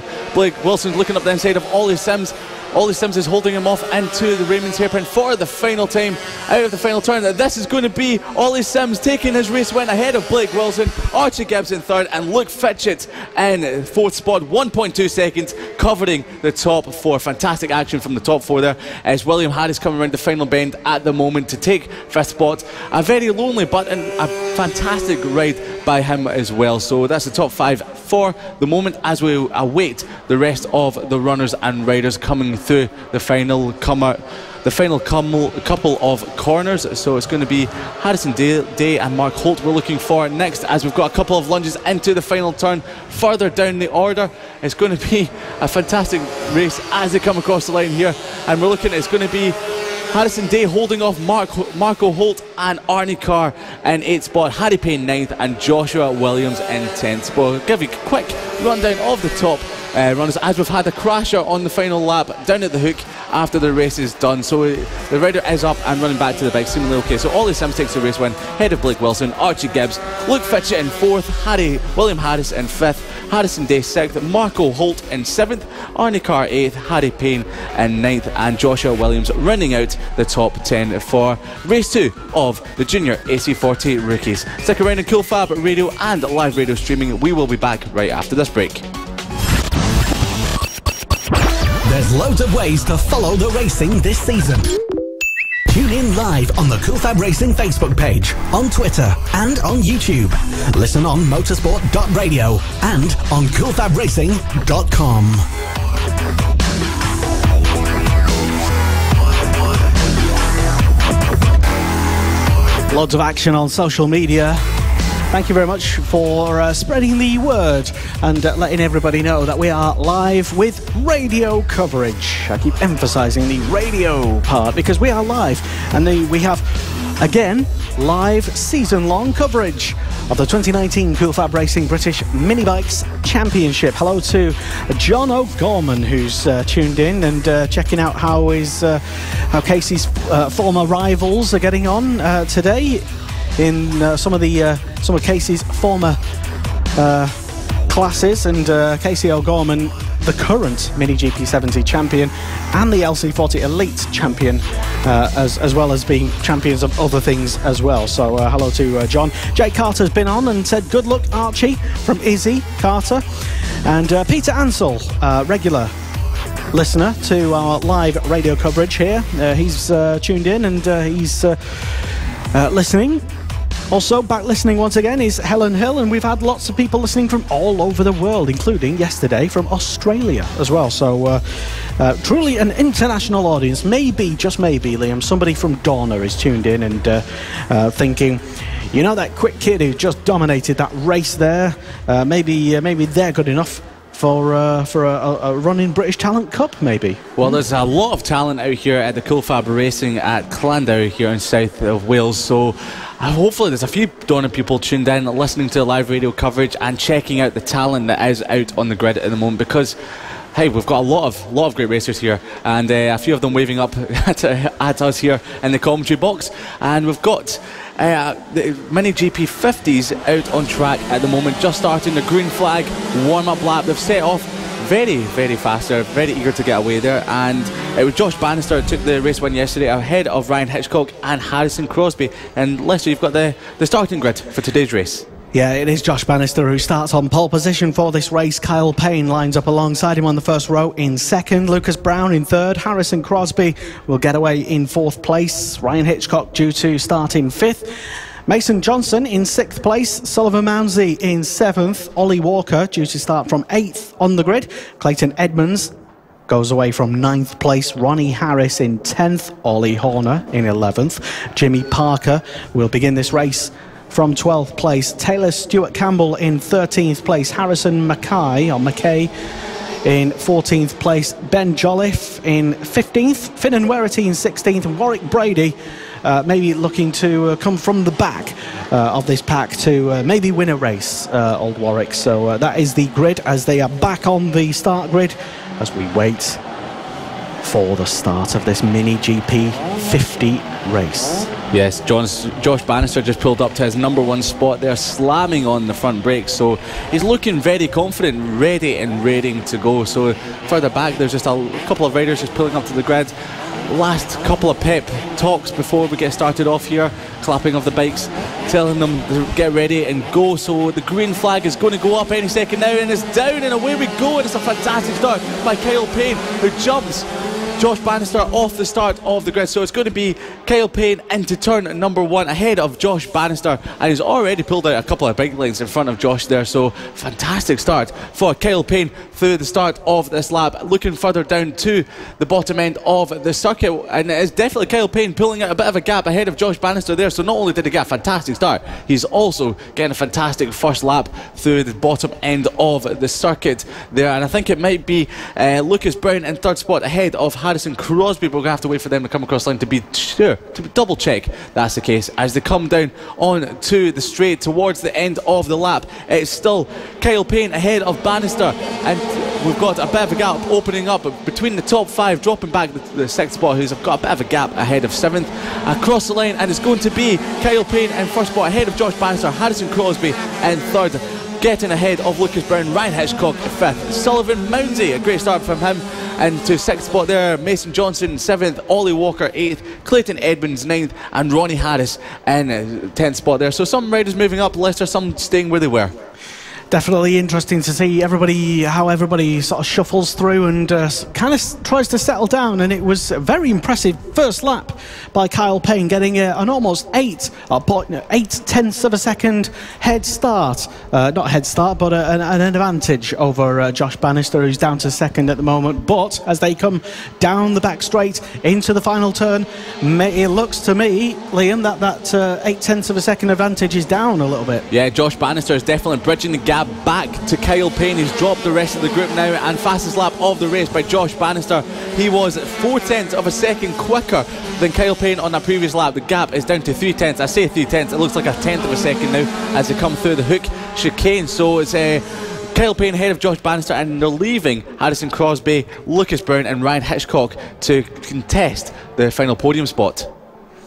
As they go through our part of the circuit that we struggle to see from our vantage point in the Landau commentary box. Top 2 very close together now. Yeah, very close together as they come back through Diggers onto the Spitfire straight.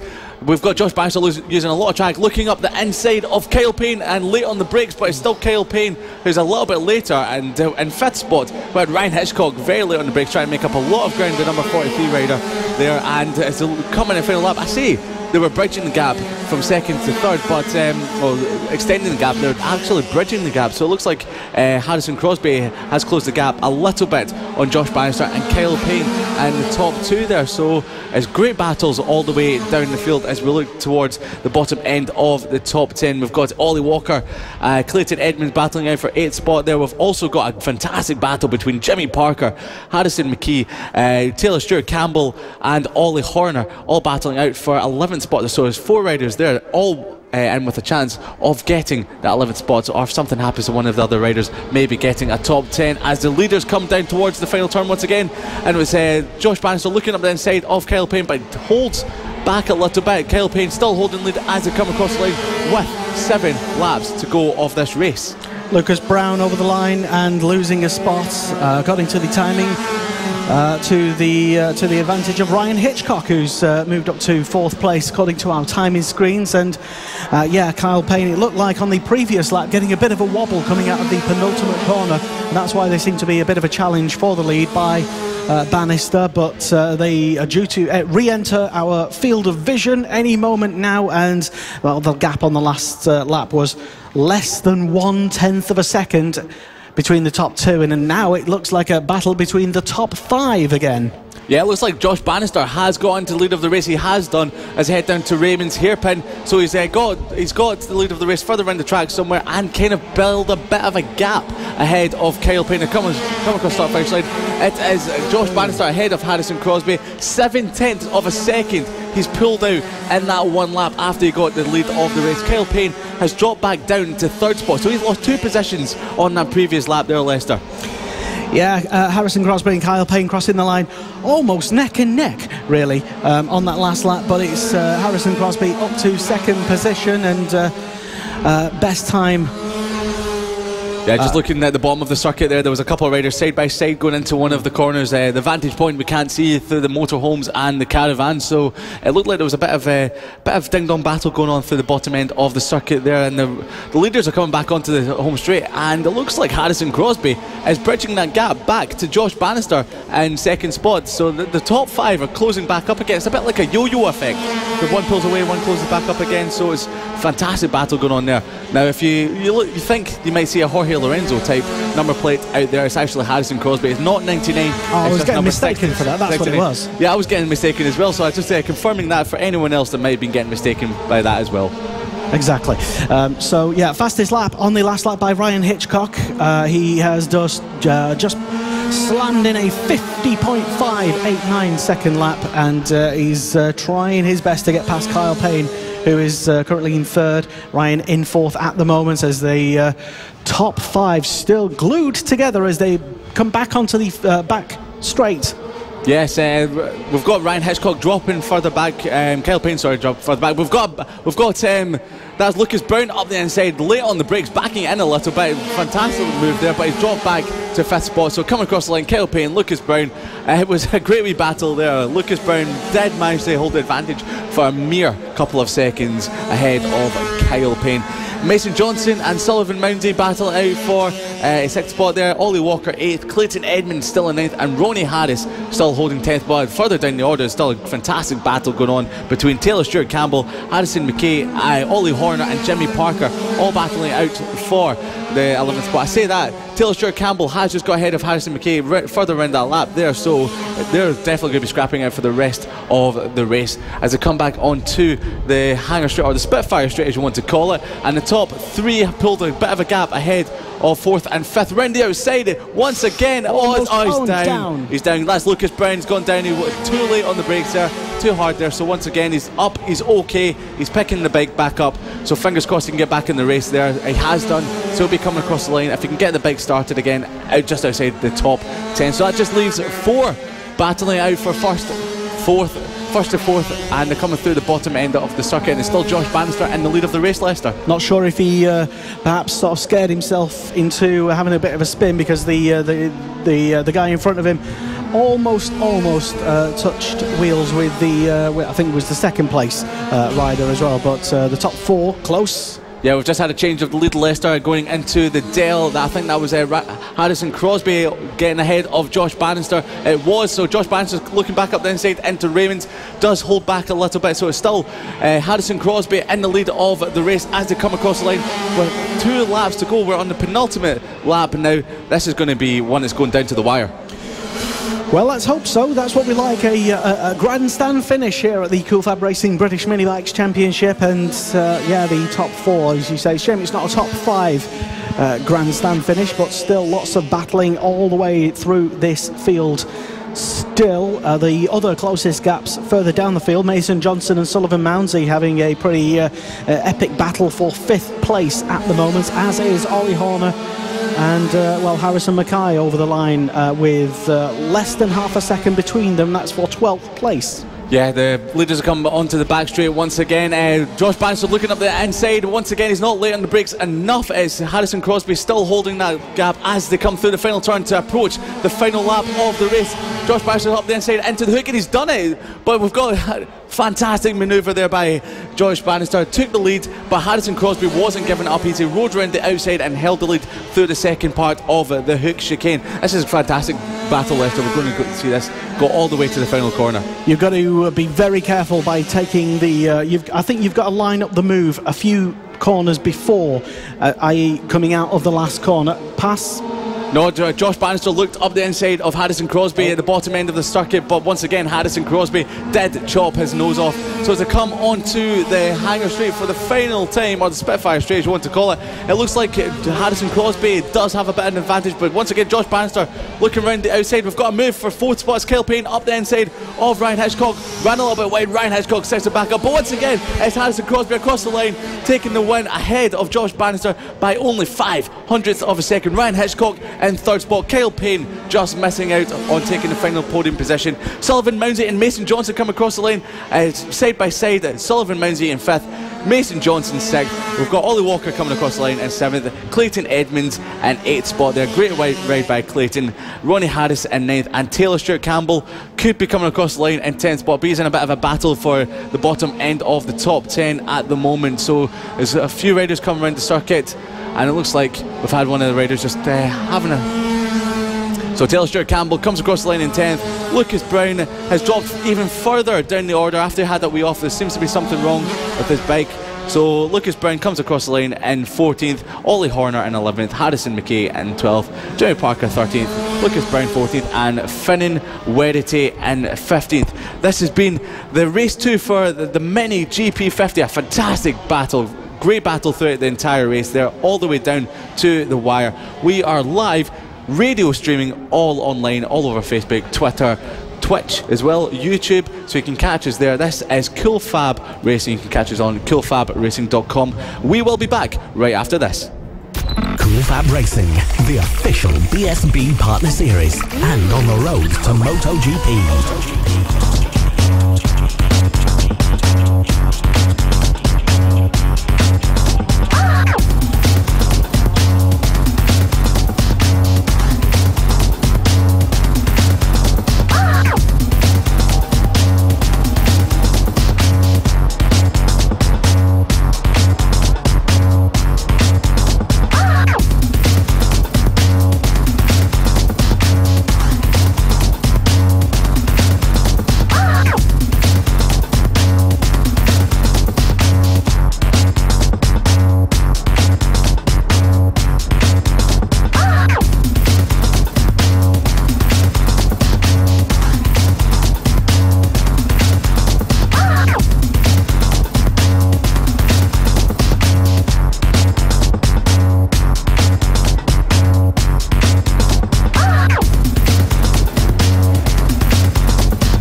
Listening to live radio coverage online at CoolFABRacing Facebook page, and a very big hello to Charlie Nesbitt, who's tuned in right now via the grid, who's listening to us, who's starting this race in pole position.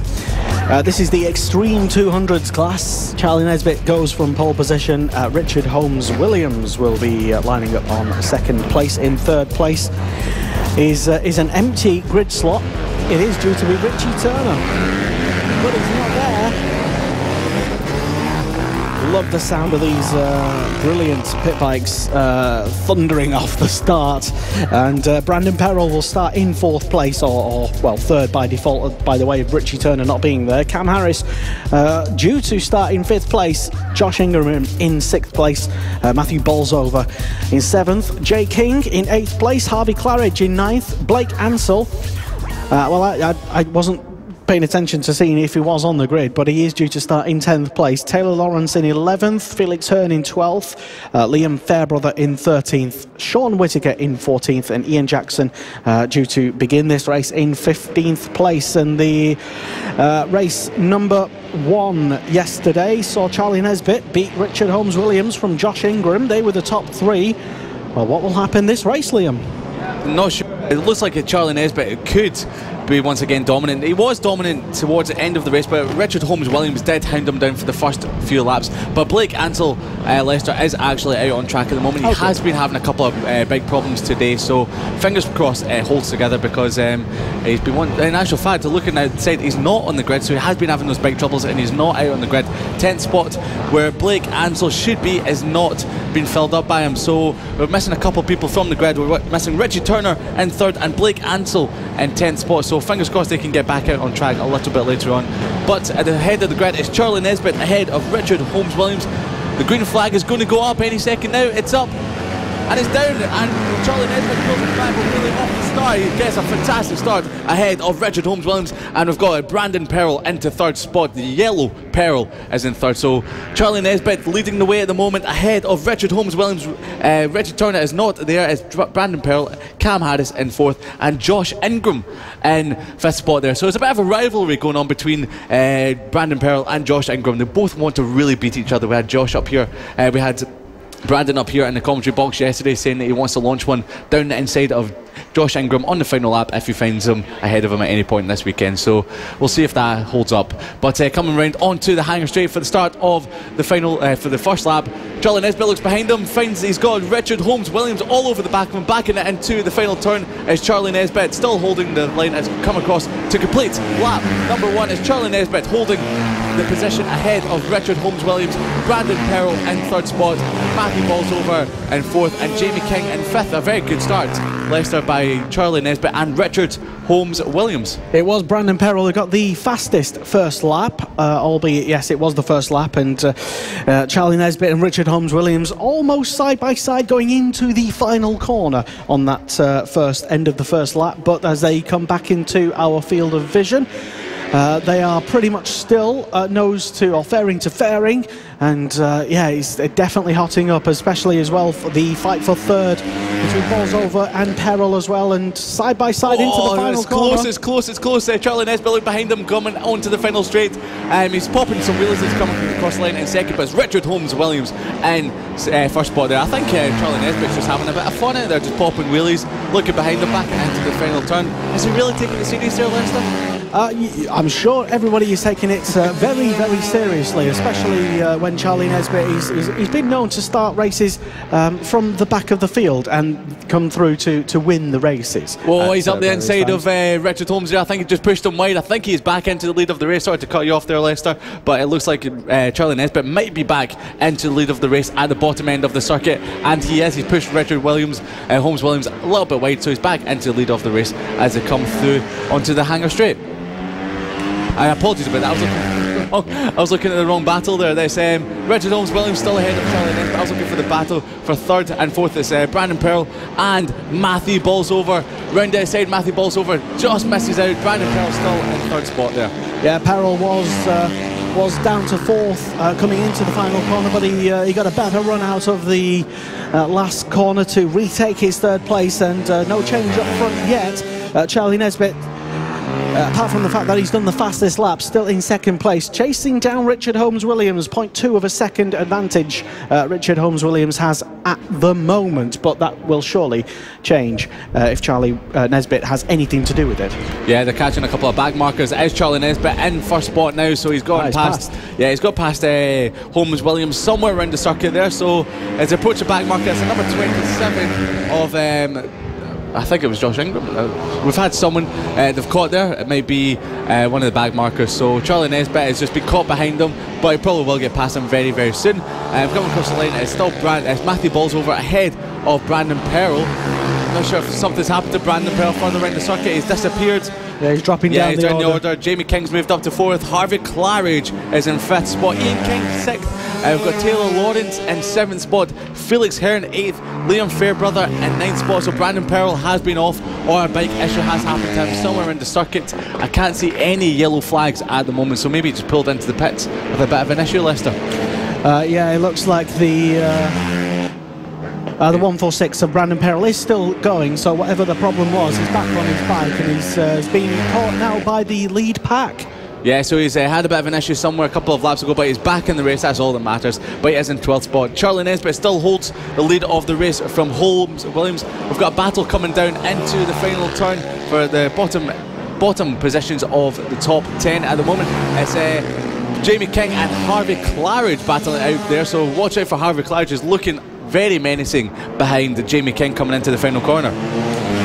Yeah, Harvey Claridge, British Talent Cup rider, chasing down Jamie King, who is a former pit bike champion in CoolFABRacing of 2017, and Charlie Nesbitt, just lapping some of of an unfortunate back marker of Brandon Perrell, who's in between the lead scrap at the moment, but Charlie Nesbitt increasing his gap from second place, who is currently Richard Holmes-Williams. Yes, absolutely. It looks like Charlie Nesbitt is pulling out a bit of an advantage over Holmes-Williams there. But once again, we've got the battle. It's Harvey Clouds up the inside of Jamie King into the final turn. A little bit wide as it comes out, across the line, side by side, and it's Harvey Clouds into fourth spot. A fantastic manoeuvre by Harvey into the final turn ahead of Jamie King there. So he's been shaping that up for a number of laps now, and he's managed to actually make it stick this time.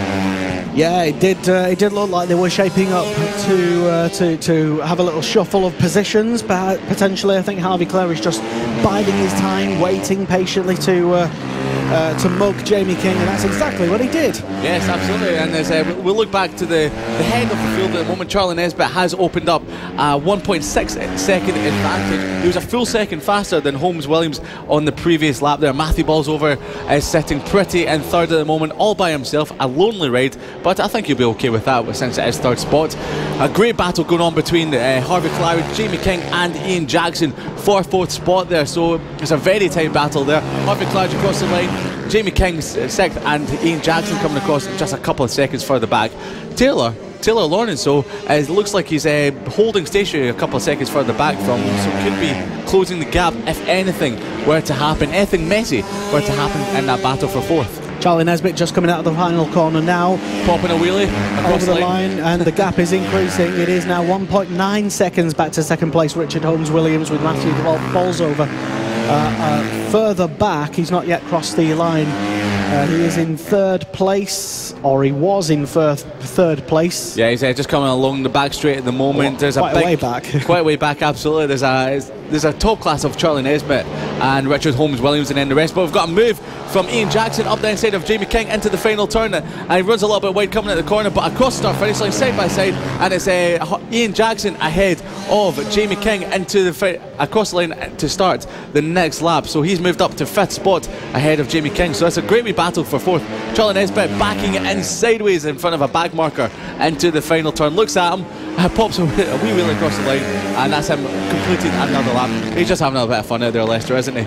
Yeah, the last time round is 48.4 second lap, which is, although not his fastest, it's still a lot quicker. It's around 3 or 4 seconds quicker than everybody else is lapping at the moment. And Charlie does have the fastest lap of a 47.4, which around this track is pretty quick. Yeah, it just seems to be Charlie Nesbitt and Richard Holmes-Williams that seem to be getting into the 48s. But we've got Harvey Clouds dropping back a position from Ian Jackson. Ian Jackson across the line, moved up another spot, so that's 2 spots in 2 laps ahead of the British Talent Cup competitor. That is Harvey Clouds. Jamie King still in 6th spot there. We've got Charlie Nesbitt coming across the line once again to start off another lap, just taking the laps off, opening up a commanding lead ahead of Holmes-Williams. That's 2.7 seconds, just getting the back markers out the way nice and easy there. So it's going to be a dominant performance so far by Charlie Nesbitt. Well, I suspect that maybe, I don't know if he has it in mind to try and lap every single person on the circuit all by a second place, but he's certainly going the right way about it, if that is his target.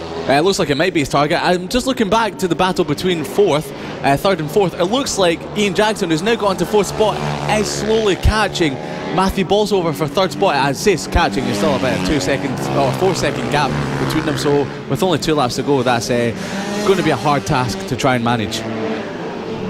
And we're looking for other gaps and battles further down the order as Charlie Nesbitt begins his final lap, as some of the other people further down the order are just not even starting their penultimate lap yet. So that's how much Charlie Nesbitt is ahead.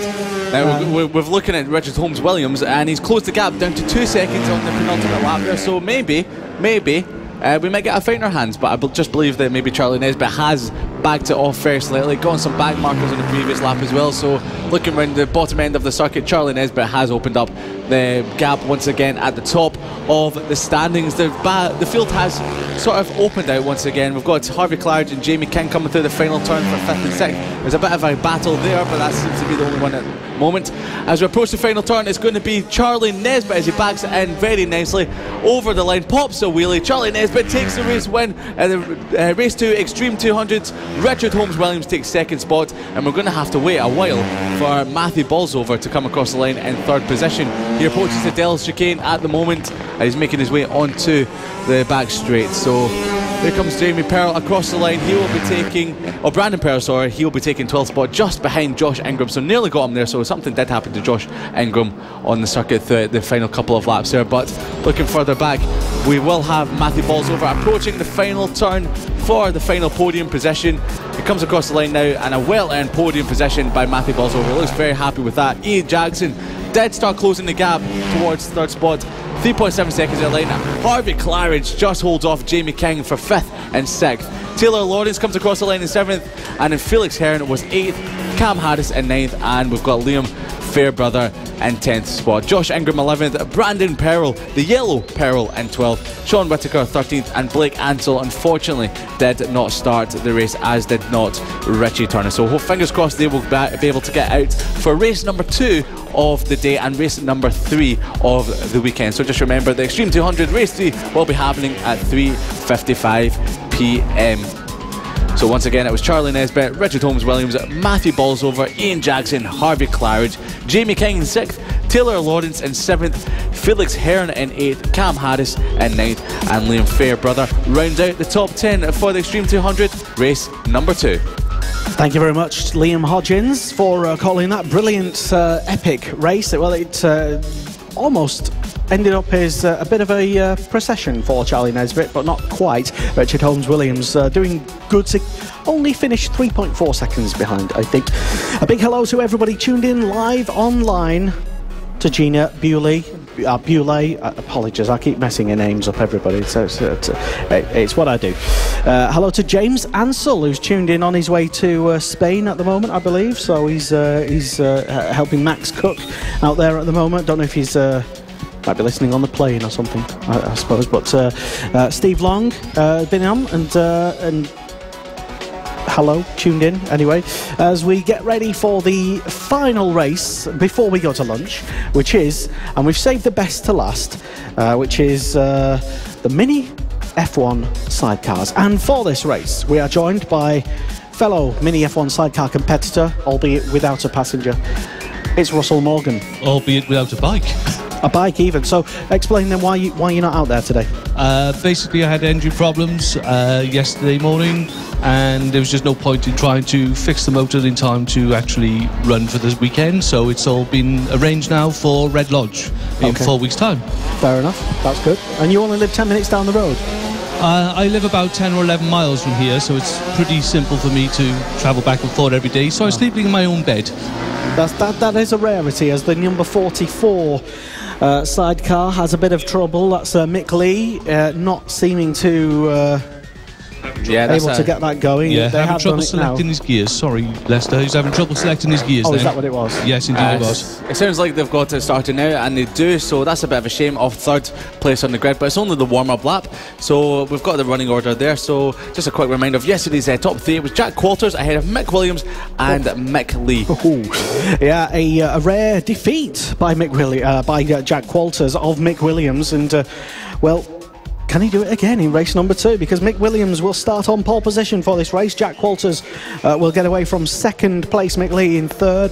Mark Parker will go from 4th place. Simon Ibbotson due to start from 5th. And 6th place, John Hosker. I was never good at maths, don't worry. Adrian Ems starts from 7th, and Paul Coulters Jr. Due to start from 8th place. So is this going to be another landmark race where Mick Williams is dethroned?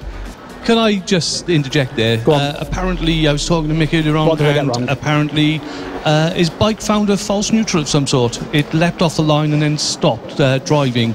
So... Well, as I said, should we sabotage his bike for every meeting so we make it closer racing? Yeah, I mean, he did set the fastest lap of the race in the final lap yesterday, so maybe he can give us all a little bit of hope by maybe doing the same thing again off the start in race 2. I did speak to Mick again this morning. Sorry, they're about to start, so I'll just shut up. Yeah, so we've got all the riders on the start. The green flag is down, and today no issues for Mick Williams as he get a fantastic start off the grid ahead of Jack Walters and Mick Lee. Drops back a couple of positions into 5th spot, so we've got Mark Parker and Simon Ibbotson, into the top 4 there. So the sidecar fails to, or just now gets going off the grid at the very back. Didn't see who that was. Do you know who that was, Russell? It looks like I can't actually see who it is. Someone. It's up. I think it may have been Paul Senior, Junior. Yeah, so as they come Confusing. around, we don't know the bikes yet because there's too many of them. So not enough on the sidecars, I'm afraid. As they come through the end of towards the end of the final lap, first lap, sorry, I keep saying the final lap, but it looks like Mick Williams is getting side by side action. Mick Williams holds the lead ahead of Jack Walters at the moment, so Jack Walters hounding the back of Mick Williams through the first couple of laps there. We've got some debris pushing off the side of the circuit, so I don't think it's from any of the bikes at the moment. We've got Mick Lee pulling into the pits. Unfortunately, whatever the problem was with that bike, it seems to be terminal, and they're pulling into the pits.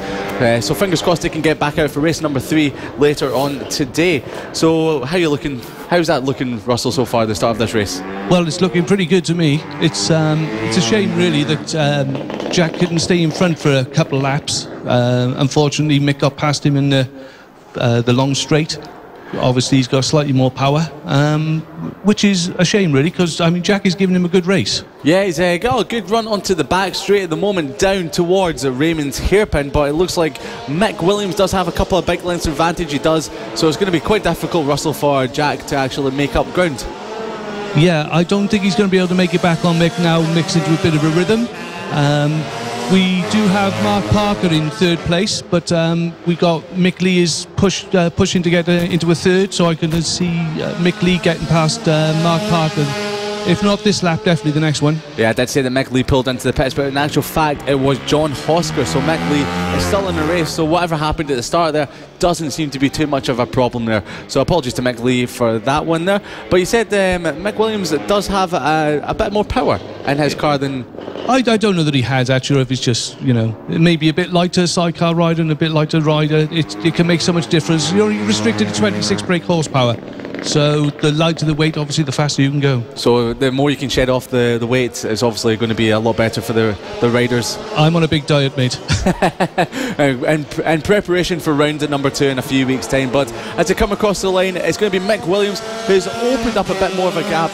Fastest lap of the race to Mick Williams at 56.1, but only a tenth quicker than Jack Walters. It looks like Mick Lee's got 3rd spot ahead of Mark Parker, so we've missed that somewhere around that lap somewhere. So we could maybe see Mick Lee catching the top 2. Are you seeing any likelihood of that? I don't think the race is long enough for Mick Lee to actually make a good enough run onto Jack. I mean, it'd be nice to see a little bit of a battle going on, but I don't think there's enough time. I think it's only 6 laps, isn't it, for this race? Yeah, there's only 3 more laps to go. 2.5 laps left. The leaders are catching the back of the field, so it's Paul Junior Walters who's getting caught by the race leaders. He pulled out of the way. I don't know if he's going to be pulling into the pits, but saying that, Mick Williams does look like he's getting reeled back in by Jack Walters, so this could be a fast lap of the race to Jack.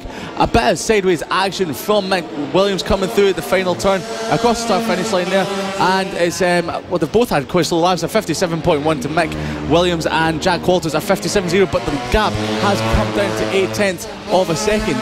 Is there quite a lot of scope for tyre conservation in this race, Russell? No, not really. We're all running Vega whites this time of the year, so that it's about as sticky as you can get them. Mick does tend to be a bit hard on his tyres anyway. That's the way his riding style is, but you shouldn't have any problems with tyre degradation right the way through the race. Yeah, it does seem to be sliding through the corners a little bit more than the rest of them do. That is his style. The go faster, go slider, go faster way to drive a sidecar. So Mick Williams makes his way along into Raymond's hairpin for the penultimate time of asking in the sidecar, mini F1 sidecar action. As you can see, sliding it through the final turn, Jack Walters looks like he's dropping back slightly, and a 56.1 again. So whatever happened in the last lap, it was just a little bit of a hiccup on Mick Williams' side. I think they were actually doing an overtake, so I think maybe Mick got through a bit quicker than Jack did. Right, okay, so maybe a couple of bag markers getting it, holding up the leaders a little bit. But as the final lap of the race, Mick Williams holds a 1.2 second advantage over Jack Walters. Mick Lee is sitting pretty in third, 2.3 seconds ahead of Mark Parker. Simon Albertson in fifth. We've got Adrian Ems in sixth spot, and Paul Walters Jr. is in seventh spot at the moment. And unfortunately, John Hosker is out of the race and in the pit. So coming on to the back straight now, it looks like we've got Mick Williams with a comfortable advantage as they head to the final turn. Raymond's hairpin, and we come through the final turn, and it's going to be win number one of the weekend, and for Mick Williams across the line, takes the race win. Jack Walters in second spot, so 1 win apiece, 1 second apiece for Jack Walters and Mick Williams into this weekend's mini F1 sidecar action. Mick Lee comes through the final turn and is going to hold off Mark Parker for a third spot and a final podium position. Mark Parker in fourth, and we're waiting for the rest of the runners and riders to come through the final couple of corners. So Simon Ibbotson, Adrian Ems and Paul Walters Jr. How was that race for you, Russell? That was brilliant. You still must remember that Adrian Ems is still running with the slip disc this today. Yeah, so I was hoping you would mention that at some point. Yeah, unfortunately the radio link went down last night, didn't it? When we were trying to speak. So yeah, he's running with the slip disc, and his wife is the passenger in for him, and she's not well. She's been suffering from this flu bug that's been going around. So, you know, we've got a right crew there. Yeah, a couple of trippers in the Adrian Ems camp. So fingers crossed they will be fighting fit and ready for round number 2 and won't be doing themselves too much more damage in the rest of this weekend's action. So a quick rundown of the finishing positions of the mini F1 sidecar action. It's Mick Williams taking spoils in race number 2 this weekend. Jack Walters in second spot, Mick Lee in third, Mark Parker in fourth place, Simon Ibbotson in fifth, Adrian Ems putting in a brave performance with a slip disc in his back, and Paul Walters Jr. in seventh spot. Unfortunately, John Hosker didn't make it round past lap number 1. So we will be back a little bit later on. We're going for a little bit of lunch now. Just remember, this is a live radio coverage of CoolFABRacing in association with Motorsport Radio as well, so make sure you get back with us at 2 o'clock for the start of races number 3, starting off with the mini GP70. So a bit of lunch right now, and we will be back at 2 o'clock. So once again, live radio coverage. This is CoolFABRacing. Thank you very much, Liam Hodgins, and to Russell Morgan for joining us in the commentary box for the second mini F1 sidecar race, and we'll love to see him back in the paddock at the second round this season at Red Lodge.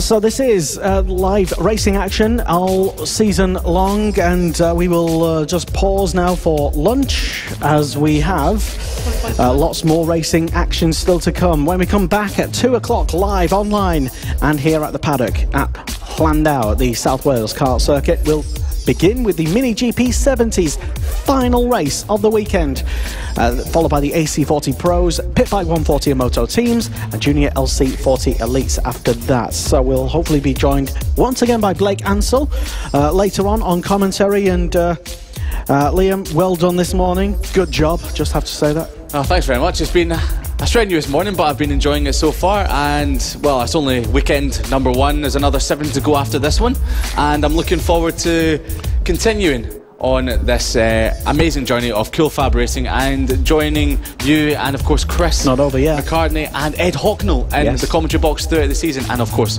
getting better. Exactly, yes.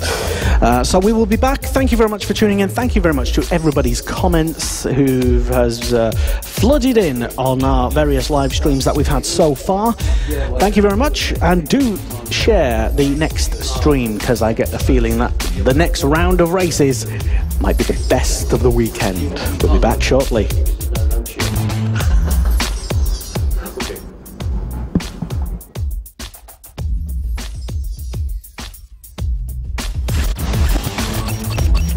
There's loads of ways to follow the racing this season. Tune Tune in live on the CoolFABRacing Facebook page, on Twitter and on YouTube. Listen on motorsport.radio and on CoolFABRacing.com.